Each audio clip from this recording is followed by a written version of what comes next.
నమస్తే, తెలుగు రాజ్యంకి స్వాగతం. నేను మీ సంధ్య. ప్రస్తుతం పెద్ద ప్రమోషన్స్ సంబంధించి పెద్ద ఎత్తున ప్లానింగ్ అనేది నడుస్తూ ఉంది.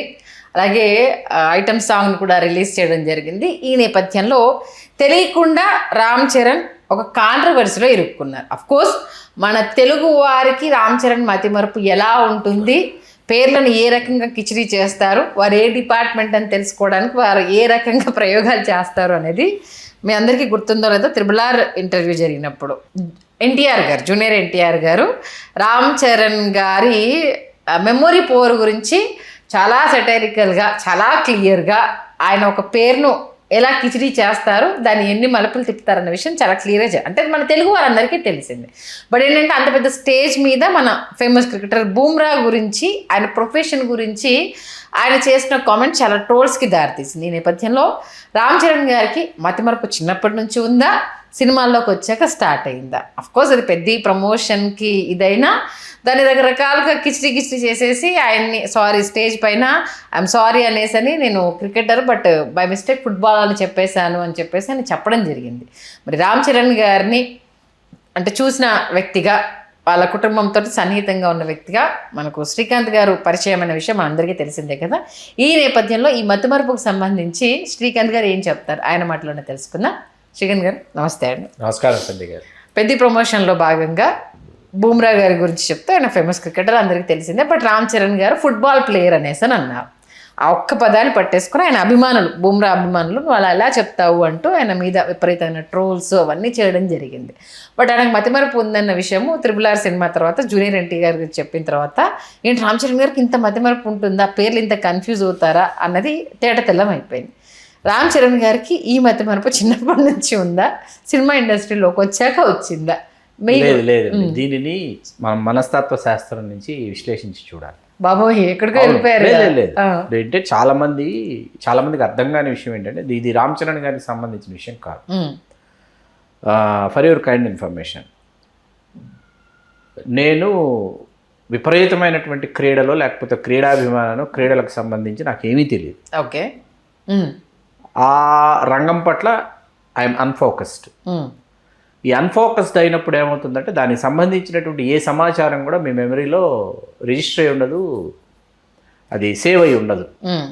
ఇప్పుడు మనం గుర్తుపెట్టుకోవాల్సిన విషయం ఏంటంటే గతంలో పుష్ప ప్రీ రిలీజ్ ఈవెంట్ వేదిక మీద ముఖ్యమంత్రి గారి పేరు అల్లు అర్జున్ గారు మర్చిపోయారు. అవును, సరే ఆ తర్వాత అది ఏమైంది ఏమిటన్నది ప్రక్కన పెడితే అది ఎంత పెద్ద ఎత్తున ట్రోల్ అయింది, దానికి సంబంధించినటువంటి నాటకీయ పరిణామాలు, రాజకీయ పరిణామాలు, ఎట్లా సంఘటనల వరుసలు మనకు తెలుసు. అవును, అక్కడ అల్లు అర్జున్ గారు అయినా ఇక్కడ రామ్ చరణ్ గారు అయినా ఏంటంటే అప్పటికి అల్లు అర్జున్ గారు ఆయన అణువణువు పుష్పతో నిండిపోయి ఆయన పుష్పగా మారిపోయి ఆయన అల్లు అర్జున పుష్ప అనే పరిస్థితుల్లో ఆయన ఉన్నారు అప్పటికి.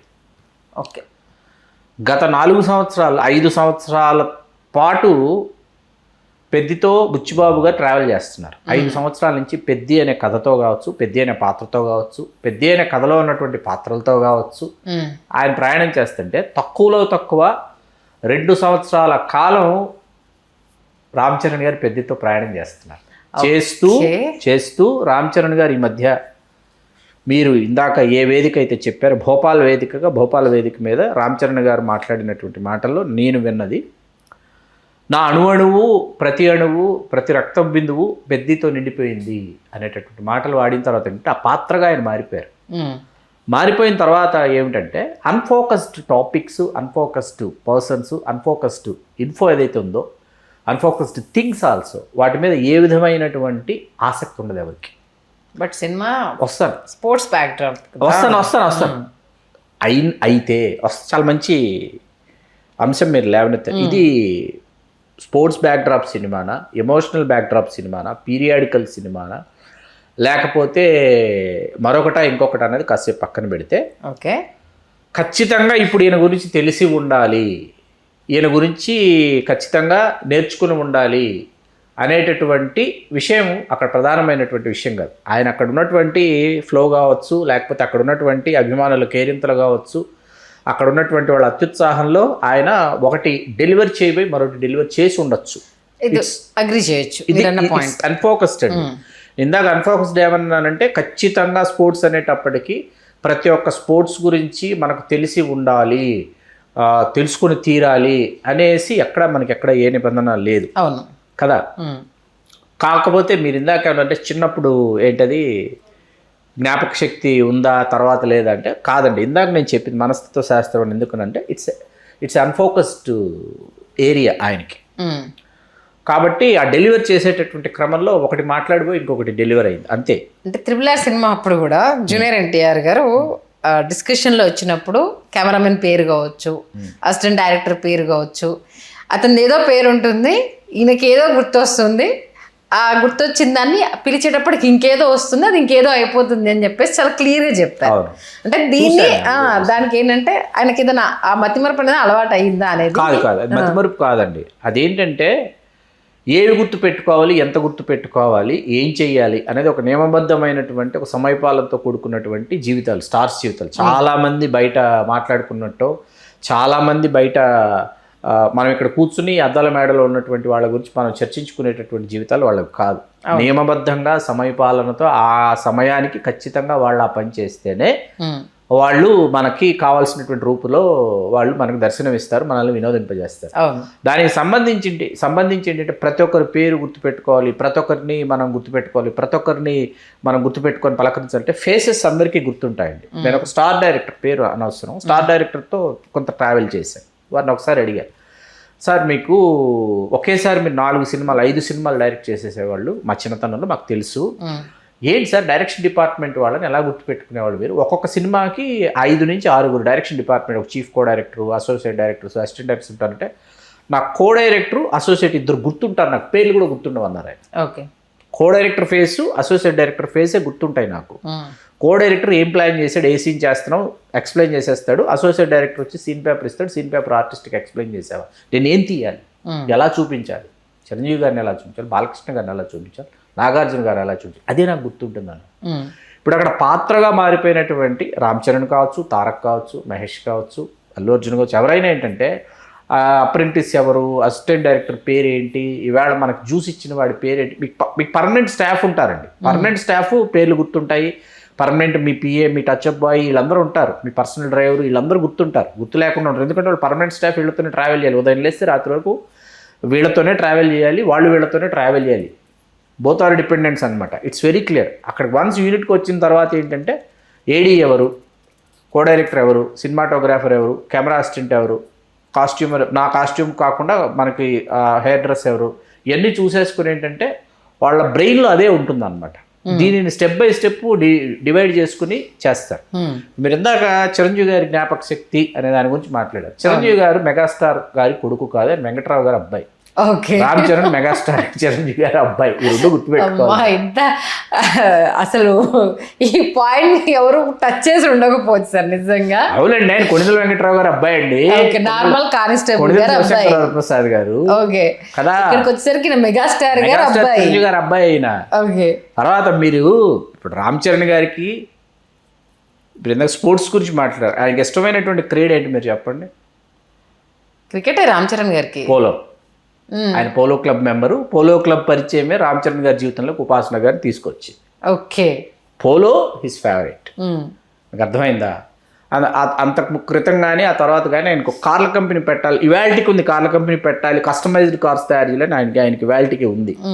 తర్వాత ఆయన ఆ మధ్యలో ట్రూజెట్ అని చెప్పేసి విమానయాన సర్వీసులు ప్రారంభించి అందులో కూడా కొంత ఆయన ఏమంటారు దాన్ని పెట్టుబడులు పెట్టి కొంచెం చేతులు కాల్చుకున్నటువంటి అంటారు, నాకు తెలియదు. ట్రూజెట్ గురించి తెలుసు, ఈయన పెట్టుబడులు పెట్టారు. అది ఆయన ఆ కైండ్ ఆఫ్ ఒక పర్సనాలిటీ అది. మనం పాపం ఆయన తీసుకొచ్చి ఈయన పేరు మర్చిపోయారు, ఆయన పేరు చెప్పలేదు, ఈయన పేరు వెంకట్రావు గారు అబ్బాయి చిరంజీవి గారు అండి, మెగాస్టార్ చిరంజీవి గారు అబ్బాయి. ఇప్పుడు పెద్ద ప్రమోషన్స్లో భాగంగా పెద్ద ఇప్పుడు ఏంటి పాన్ ఇండియా లాంగ్వేజ్ అయిపోయింది కాబట్టి ఏం మాట్లాడినా ఏదైనా ఎక్కడ ఏ మిస్టేక్ దొరుకుతుందని చూసేవాళ్ళు, దీన్ని సినిమా ప్రమోషన్కి ఎలా వాడుకోవచ్చు అనుకునేవాళ్ళు. ఆయన అభిమానులే కావచ్చు. ఇప్పుడు ఏంటంటే పెద్ద సినిమా ప్రమోషన్లో రామ్ చరణ్ గారు కామెంట్ చేశారు అనేది, అందులోనూ ఇండియన్ క్రికెటర్ బుమ్రా గారు ప్రత్యేక స్థానం ఇప్పుడు. కాబట్టి ఇలాంటి వ్యక్తి గురించి చరణ్ గారికి తెలియకపోవడం ఏంటి అన్నది, అంటే పాన్ ఇండియా సినిమా అయిపోయేసరికి ఇప్పుడు ఏం మాట్లాడినా కూడా భూతద్దుల్లో పెట్టి చూడడం కామన్ అయిపోయింది. అందుకోసమని ఇది ఇంత పెద్ద డిస్కషన్ అయిపోయింది. అందులోనూ ఒక రన్నరప్గా, ఒక క్రికెటర్గా, ఒక పహల్వాన్గా 3 క్యారెక్టర్స్ అక్కడ ఉన్నాయి కాబట్టి మాట్లాడేటప్పుడు కొంచెం చూసుకోవాలి కదా అన్న ఒక ఇది తెర మీదకి రావడంతో ఈ మతిమరుపు గురించి ఈ చర్చ అనేది పెద్ద ఎత్తున జరిగింది. అన్ని విషయాల్లోనే ఉంటుందా, కేవలం ఈ ఒక విషయంలోనే ఉంటుందా? లేదు, పిఆర్ టీమ్స్ కూడా ఆయనకి ముందస్తు ఇన్ఫో ఇవ్వాలి, ఓకే, ప్రిపేర్ చేయాలి, నోట్స్ ప్రిపేర్ చేస్తారు. పిఆర్ టీమ్ బాధ్యత ఉంది దీనిలో, ఎందుకంటే ఎవరు వస్తున్నారు, ఎవరి గురించి మాట్లాడాల్సి వస్తుంది లేకపోతే అన్నది పిఆర్ టీమ్ ఇవ్వాలి. ఓకే, అక్కడెక్కడో పిఆర్ టీము వారి గురించి ఫీడ్బ్యాక్ ఇచ్చేటటువంటి విషయంలో వాళ్ళెక్కడో కమ్యూనికేషన్ గ్యాప్ అనేది స్పష్టంగా అర్థమవుతుంది. ఒక్కదాన్ని ఏంటంటే మనం దీన్ని రంధ్రాన్వేషణ చేయాల్సినటువంటి పరిస్థితి అయితే కాదు. మీకు చిరంజీవి గారు రామ్ చరణ్ గారిని కొట్టారు చిరంజీవి గారు ఎప్పుడైనా అని మీరు విన్నారా? వినలేదు. రామ్ చరణ్ ఎప్పుడైనా మా నాన్న డాడీ నన్ను కొట్టాడు అని రామ్ చరణ్ గారు ఎప్పుడైనా చెప్పారా? అక్కడ ఏ వీడియోలో వినుంటే అది వైరల్ అయ్యేది. మీకు అల్లు అరవింద్ గారు అల్లు శిరీష్ గారిని ఇల్లంతా తిప్పుతూ కొట్టినటువంటి సందర్భాలు తెలుసు. అల్లు శిరీష్ చెప్పాడు కాబట్టి చాలా సందర్భాల్లో విన్నాం అది. రామ్ చరణ్ గారిని చిరంజీవి గారు ఏ రోజు చేయి చేసుకోలేదు, బాగా గుర్తుపెట్టుకోండి. పిలిచి కూర్చోబెట్టి గట్టిగా మాట్లాడి ఉండొచ్చు, ఇది ఇట్లా కాదు, ఇది ఇట్లా కాదు, అట్లా కాదు. మళ్ళీ మరుసటి రోజు మర్నాడు కలిసి భోంచేద్దామని చిరంజీవి గారు మాట కలపడమో, లేదా రామ్ చరణ్ గారు డాడీ కలిసి భోంచేద్దామా లేకపోతే కలిసి లాన్లో వాక్ చేద్దామని అడగడం అలా ప్రారంభమవుతుంది. మీకు నెల్లూరులో రంగమహల్ అని థియేటర్, మధ్యాహ్నం పూట అమ్మ నాన్న బయటికి వెళ్ళారు. వెంకట్రావు గారు, అంజనాదేవి గారు బయటికి వెళ్ళారు. బయటికి వెళ్తే వీళ్ళ అమ్మా నాన్న బయటికి వెళ్ళారు కదా, వాళ్ళు ఎక్కడికో వెళ్ళారు, ఉదయం వెళ్ళిపోయి సాయంత్రం వస్తామని చెప్పారు. వాళ్ళు ఎక్కడో బంధువుల ఇంటికి వెళ్ళి వీళ్ళకు భోజనం అది సిద్ధం చేశారు. ఏదో చేసేసి మేము మీకు వండి పెట్టేశాను, మేమిద్దరం బంధువుల ఇంటికి భోజనానికి వెళ్తున్నాము, భోజనం చేసి మేము సాయంత్రం వస్తామని చెప్పారు. శంకరబాబు, నాగబాబు, చిరంజీవి గారు, నాగబాబు గారు ఇద్దరు బాగా సుష్టుగా భోజనం చేసి వాళ్ళు సాయంత్రం వస్తామని చెప్పారు కదా, మనిద్దరం సినిమాకి వెళ్దామని చెప్పి నెల్లూరు రంగమహల్లో రాము, ఎన్టీ రామారావు గారు నటించిన రాము అనే సినిమాకి వెళ్ళారు. వీళ్ళిద్దరు ఎక్కడికి వెళ్ళారు? రాము అనే సినిమాకి వెళ్ళారు. రాము అనే సినిమాకి వెళ్తే మార్నింగ్ షో చూసేసి వెలుపలికి వస్తున్న వెంకట్రావు గారికి, అంజనాదేవి గారికి దొరికారు ఇద్దరు. ఓకే, ఎక్కడ దొరికారు వీళ్ళిద్దరు అంటే సినిమా థియేటర్ వెలుపల క్యూ ఉంటుంది కదా, క్యూలో టికెట్ కౌంటర్ ఉంటుంది కదా, ఆ కౌంటర్లో జుట్లు రేగిపోయి, చొక్కాలు చిరిగిపోయి, లాగులు జారిపోతున్నటువంటి పరిస్థితుల్లో సినిమా టికెట్ల కోసం వీళ్ళిద్దరు కనిపించారు. ఓకే, వెంకట్రావు గారు అంజనాదేవి గారిని నువ్వు ఇంటికి పదా అని చెప్పి వాళ్ళిద్దరిని బరబరా కౌంటర్లోంచి బయటికి లాక్కొచ్చి ఇద్దరిని కొట్టి ఇద్దరిని బరబరా అక్కడి నుంచి ఎదురుగుండా ఉన్నటువంటి ఒక హోటల్లోకి లాక్కెళ్ళి ఆ హోటల్లో ఉన్నటువంటి కప్పులు ప్లేట్లన్నీ తీసి కడగండి అని చెప్పాడు. అదే ఆయన విధించిన పనిష్మెంట్. ఓకే, ఆయన హోటల్ యజమాని వచ్చి సార్ ఎక్సైజ్ ఇన్స్పెక్టర్ కదా, వద్దు సార్ అంటే మీకు తెలియదు, మీకు చెప్పకుండా వచ్చారు, చెప్తే డబ్బులు ఇచ్చి పంపిస్తారు కదా వేరే ఇష్యూ, చెప్పకుండా ఇంట్లో నుంచి వచ్చారు. ఓకే, ఇట్లాంటి పనిష్మెంట్లు చిరంజీవి గారు, నాగబాబు గారు వాళ్ళందరూ చూసి పాపం వచ్చారు. చిరంజీవి గారు అట్లా ఆయన కాబట్టి వరుణ్ బాబుకైనా చరణ్ బాబుకైనా ఆ దెబ్బలు పడలేదంటారు. అయితే ఏదేమైనా మెగా ఫ్యాన్స్ అయితే హ్యాపీ సార్, ఎందుకంటే సార్ ఈ రకంగా ట్రోల్ అయినా పెద్ద సినిమా ప్రమోషన్లో, పెద్ద సినిమా దాంట్లో అనేసి పెద్ద అనేది స్ప్రెడ్ అవుతుంది కాబట్టి ఆ మొత్తం క్రికెట్ అభిమానులంతా నేషనల్ వైడ్గా ఉన్నారు కాబట్టి పెద్ద పాన్ ఇండియా లెవెల్లో రిలీజ్ అవుతుంది కాబట్టి అంటే ఒక్కొక్కసారి చెడు జరిగినా మంచిగా అవుతుంది అన్నది ఇప్పుడు ఇక్కడ సారాంశం అన్నట్టు. ఈ సంఘటన చిరంజీవి గారి గతంలో ఒకసారి చెప్తూ, ఆ రోజు ఆ ప్లేట్లు తీసి ప్లేట్లు కడగండి, కాఫీ కప్పులు తీసి కాఫీ కప్పులు కడగండి అంటే ఆ సమయం ఉక్రోషం తన్నుకొచ్చింది, ఏడు పాగలేదు నాకు నాగబాబుకి. కానీ ఆ తర్వాత ఆలోచిస్తే అవన్నీ నాన్నగారు మా చేత చేయించకపోయి ఉంటే ఎట్టి పరిస్థితుల్లో క్రమశిక్షణ అనేది మాకు వచ్చి ఉండేది కాదు అని చిరంజీవి గారు స్పష్టం చేశారు. సో ఇది ఒక మధురమైన సంఘటన గుర్తు చేసుకుందామని చెప్పాను అంతే. కానీ మంచి లాజిక్ చెప్పారు సార్. ఆయన కానిస్టేబుల్, నార్మల్ కానిస్టేబుల్, కానిస్టేబుల్ గారి ఎక్సైజ్ కానిస్టేబుల్ నుంచి ఎక్సైజ్ ఏఎస్పీ అయ్యారు, ఆ స్థాయికి వెళ్ళారు వెంకట్రావు. ఆయన కుమారుడు చిరంజీవి గారు, మెగాస్టార్ చిరంజీవి గారి అబ్బాయి రామ్ చరణ్, గ్లోబల్ స్టార్ అండి రామ్ చరణ్. కాబట్టి ఆ ప్రెషర్ కావచ్చు, లేకపోతే ఆ సున్నితత్వం కావచ్చు, మీరు అన్నట్టు మనకి ఒక గాజుల మెడలో వాళ్ళు మనకు కనిపిస్తారు కానీ వాళ్ళు పడే అది మనకు అంటే చూసి మన కంటి ముందు మనకు కావాల్సిన ఇష్టమైనటువంటి అన్ని ఆహార పదార్థాలు ఉన్నా వాటిని తినకుండా కూర్చోవాలి స్టార్. వాళ్ళు మిగతా కుటుంబ సభ్యులు ఎంజాయ్ చేస్తుంటారు కదా. మీకు మనకు ఆ ముక్కు పుటాలకి స్మెల్, ఆ పరిమళం సోకితేనే అబ్బా ఇది వండుతున్నారు వంటింట్లో, ఇది వెంటనే వెళ్ళి రుచి చూడకపోతే ఎట్లా అని చెప్పేసి ఇప్పుడు అంతే కదా. వాస్తవం మీరు అన్నారు. మంచి విశ్లేషణ అందించారు. Thank you Srikanth. ధన్యవాదాలు సంధ్య.